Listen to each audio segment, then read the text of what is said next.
বাজে বিকেল 4টে, আর আমরা সবাই ফুল ফ্যামিলি মিলে যাচ্ছি আজকে। খুব সুন্দর একটা জায়গা, হয়তো তোমরা থাম্বনেল এন্ড টাইটেল দেখে বুঝে যাবে। তো এদিক ওদিক ছড়াছড়া হয়ে গেছে, চেষ্টা করবো সবাইকে কভার করা। তো দেখতে থাকো অ্যান্ড সঙ্গে দেখো। So hello friends, good evening, welcome back to my channel Oni blog content. তোমরা সকলেই কেমন আছো? আশা করি সকলেই ভালো আছো, আমরাও অনেকটা ভালো আছি। সো ফ্যামিলি মিলে বেরিয়েছিলাম উল্টো রথযাত্রা উপলক্ষে। আমি তো এর ভিডিও অলরেডি দিয়ে দিয়েছি, তাই মেনলি কিন্তু আমার বাইরের এই পুরীর মন্দির, পুরীর দেউল ভিডিও করার উপলক্ষেই এসেছিলাম। যেহেতু সেদিন উল্টো রথ ছিল, তাই আমি উল্টো রথের ভিডিওটা এর আগে দিয়ে দিয়েছি। তো প্রথমে বলে দিই, কাঁথি মহকুমা বিখ্যাত ঐতিহাসিক গ্রাম বাহিরি। বাহিরি নামে কোনো স্বতন্ত্র গ্রাম নেই। পাশাপাশি থাকা পাইকবার, বিধু, বাহিরি, ডিহি বাহিরি, দেউলবার গ্রামগুলির মধ্যবর্তী স্থান বাহিরি নামে পরিচিত। আমরা যেহেতু কাঁথি থেকে যাচ্ছি, তাই কাঁথি সেন্ট্রাল বাস স্ট্যান্ড ধরে হাওড়া রোডে গেলেই প্রথমে মারিস্তা স্টপেজ পড়ে। সেই মারিস্তা স্টপেজের ডান দিকে বেঁকে গেলে, টার্ন নিলেই হচ্ছে বাহিরির রাস্তা। আর মারিস্তা স্টপেজ থেকে বাহিরি যেতে মাত্র আমাদের 5 মিনিট টাইম লেগেছিল। আর রাস্তাটা দেখতে পাচ্ছ, খুবই পরিষ্কার পরিচ্ছন্ন পাকা রাস্তা, দুই দিকে সবুজে আভরণ, সত্যি এক কথায় দুর্দান্ত লাগছে। তো চলো সামনের দিকে এগিয়ে যাই। আমি বাহিরির মন্দিরে বা বাহিরির দেউলে পৌঁছে আমি সবটাই শেয়ার করব। আই হোপ আজকে ভিডিওটা তোমাদের ভীষণই ভালো লাগবে। আর হ্যাঁ, এটাকেও আমরা দ্বিতীয় পুরীর মন্দির নামে পরিচিতি মানে সবাই মিলে জানি, তাই আমার ভীষণ আগ্রহ ছিল, তাই আমি আজকে চলে এসেছি ফ্যামিলি মিলে। তো কারা কারা এসছে অবশ্যই কমেন্ট করে জানিও। ফাইনালি কিন্তু আমি চলে এসেছি, যে দেখতে পাচ্ছ বাহিরির সেই দেউল বা বাহিরির পুরীর মন্দির, যেটা অসম্পূর্ণ অসমাপ্ত থেকে গেছে, সেখানে কিন্তু চলে এসেছি। তো ফ্রেন্ডস, ফাইনালি আমি বাহিরির মন্দিরে চলে এসেছি, যেটা মন্দিরটা করতে করতে বন্ধ হয়ে গেছিলো। তো প্রথমে মন্দিরের ভিউটা একটুখানি দেখে নাও।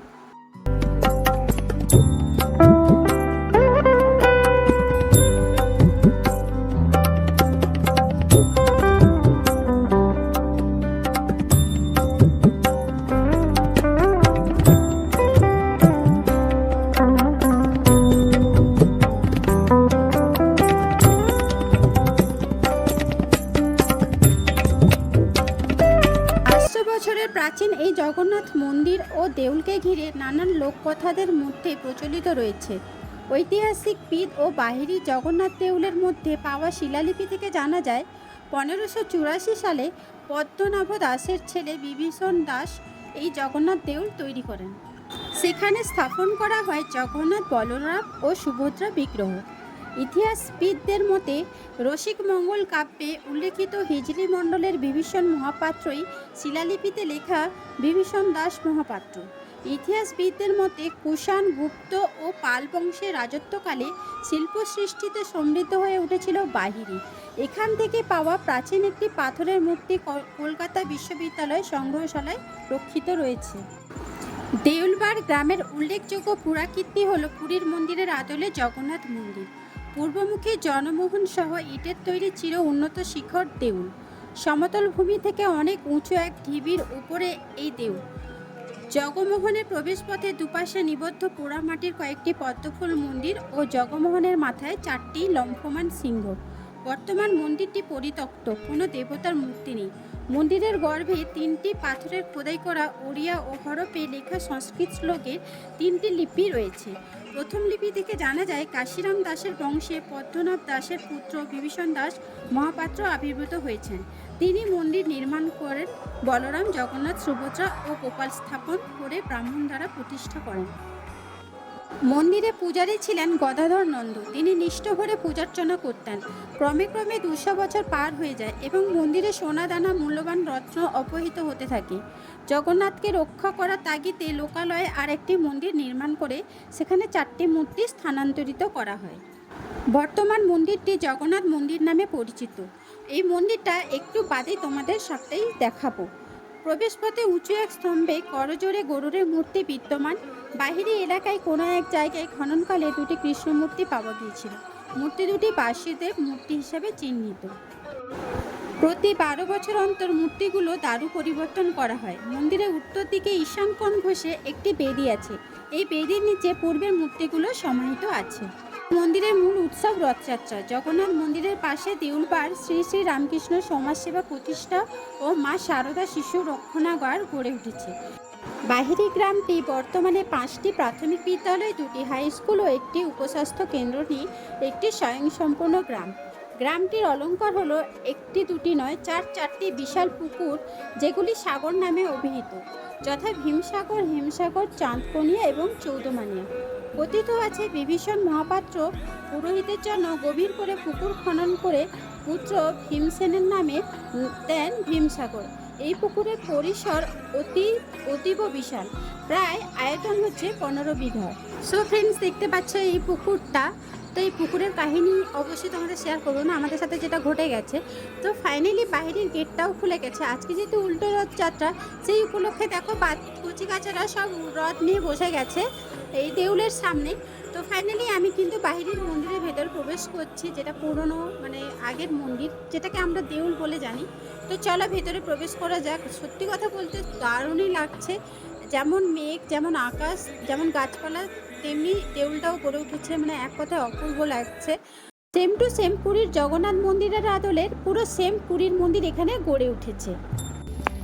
এটা কি ভেতরের স্পেশাল প্রসাদ নাকি?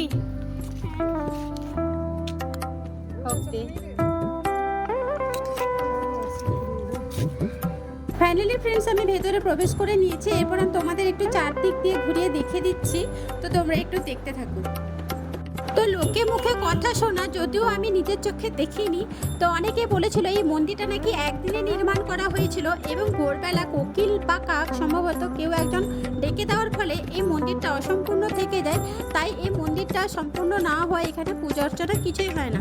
সো ফ্রেন্ডস, এই দেউল গড়ে ওঠার সম্পূর্ণ কাহিনী, সত্য কাহিনীটা যদি তোমরা জেনে থাকো অবশ্যই কমেন্ট করে জানিও। আমি নেক্সট কোনো ভিডিওর মাধ্যমে অবশ্যই শেয়ার করে দিব।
কিন্তু এর গেটটা বন্ধ থাকে, মানে বড় তালা দিয়ে ঝোলানো আছে, দেখতে পাচ্ছ। খোলা হয় না সম্ভবত, আমি ঠিকঠাক জানি না।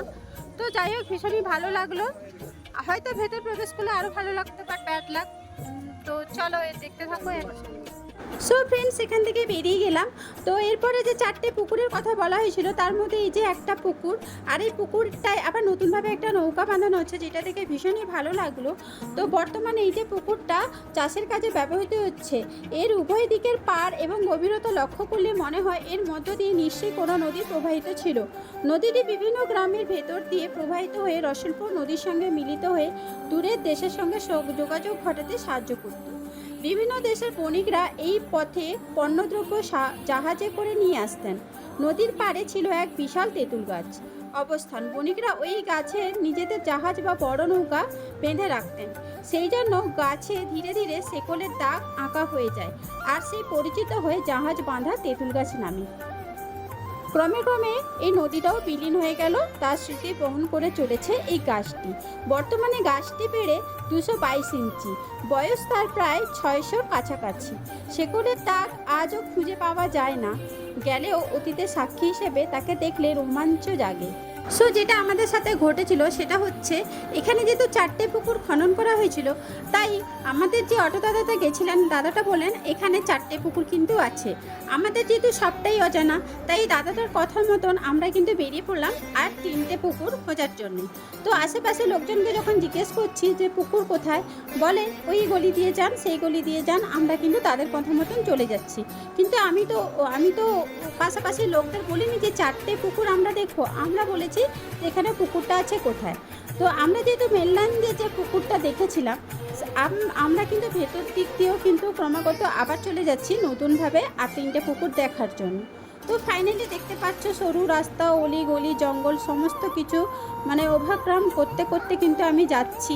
আমরা সকলেই মিলে যাচ্ছি। অটো দাদা আর কিছুজন ওই অটোর মধ্যে ছিল আর আসেনি, তারা মেন রোডের সামনেই ছিল। তো যাই হোক, খনন করে কিন্তু আমরা হেঁটেই চলেছি, দেখতেই পাচ্ছ।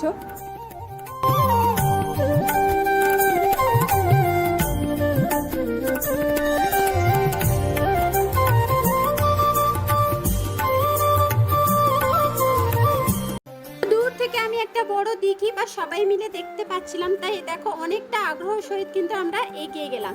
এগিয়ে গিয়ে যখন দেখি ফাইনালি সেই দিঘিটা, যেটা মেন রোডের দিক দিয়ে, মেন রোডের ধার দিয়ে দেখতে পেয়েছিলাম, ওটাই কিন্তু আবার এই দিক দিয়ে এসেও দেখতে পেলাম। তো চারদিকেই ঘাট আছে।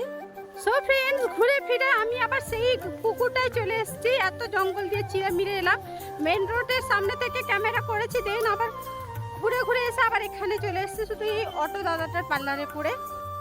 তো যাই হোক, এরপরে যে এই দেউলটা নতুনভাবে মন্দির গড়ে উঠেছে, জগন্নাথ মন্দির, তো সেখানেই কিন্তু আমরা মেনলি চলে যাব। তার আগে তোমাদের বলে দিই, যেহেতু উল্টো রথযাত্রা উপলক্ষে এসেছিলাম, এখন কিন্তু মন্দিরে গেলে জগন্নাথ, বলরাম, সুভদ্রাকে দেখতে পাবো না, যেহেতু ওরা মাসির বাড়ি এসছে। আজকেই মাসির বাড়ি থেকে নিজের মন্দিরে চলে যাবে, তাই প্রথমে আমি মাসির বাড়িতে এসে এই যে জগন্নাথ, বলরাম, সুভদ্রা, এদেরকে আমি দর্শন করে নিলাম, তোমাদেরকেও একটু দর্শন করিয়ে দিলাম। তো উল্টো রথযাত্রা উপলক্ষে এসেছিলাম, তার ভিডিও অলরেডি দিয়ে দিয়েছি, যারা দেখোনি অবশ্যই দেখে নিতে পারো, আমি ডেসক্রিপশনে লিঙ্কটা দিয়ে দেব। তো এই রথ করে দেখতে পাচ্ছ, এই যে রথটা খুবই বড় রথ আর খুবই নাম খ্যাত।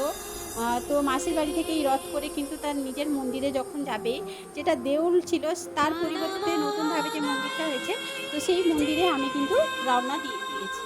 আর চারিদিকে দোকানপাট বসছে, যেহেতু রথযাত্রা উপলক্ষে তো দোকানপাট বসে, আর খুবই ভালো লাগছিল ভিউটা। তো চলো দেখতে থাকো।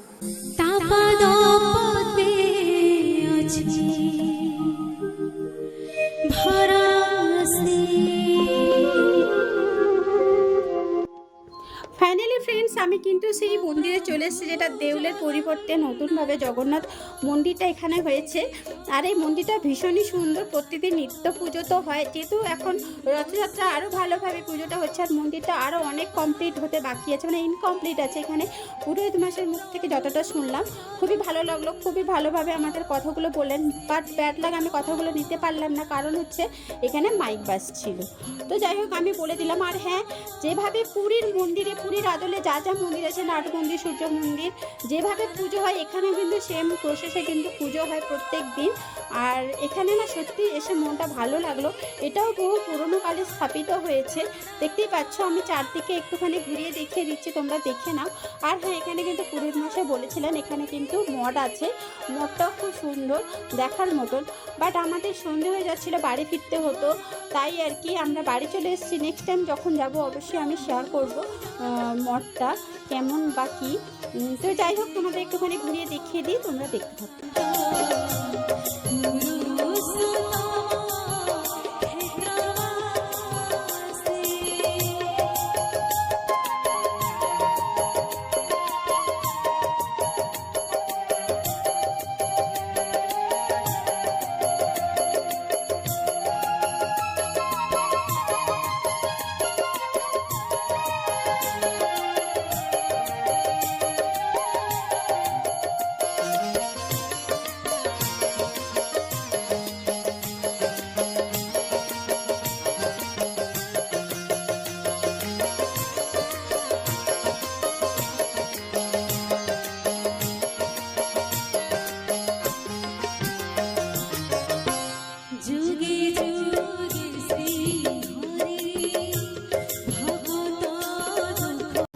সো এখানে পুরোহিত মশাইয়ের সাথেও অনেক কথা বলেছিলাম, তো বললাম গান বাজছে বলে আমি পুরোটা শেয়ার করতে পারলাম না। তো যাই হোক, আজকের এই পুরীর দেউল বা দ্বিতীয় পুরীর মন্দির তোমাদের কেমন লাগলো অবশ্যই কমেন্ট করে জানিও, আর ভালো লাগলে অবশ্যই লাইক শেয়ার, আর হ্যাঁ চ্যানেলে যদি নতুন হয়ে থাকো সাবস্ক্রাইব করে পাশে থেকো।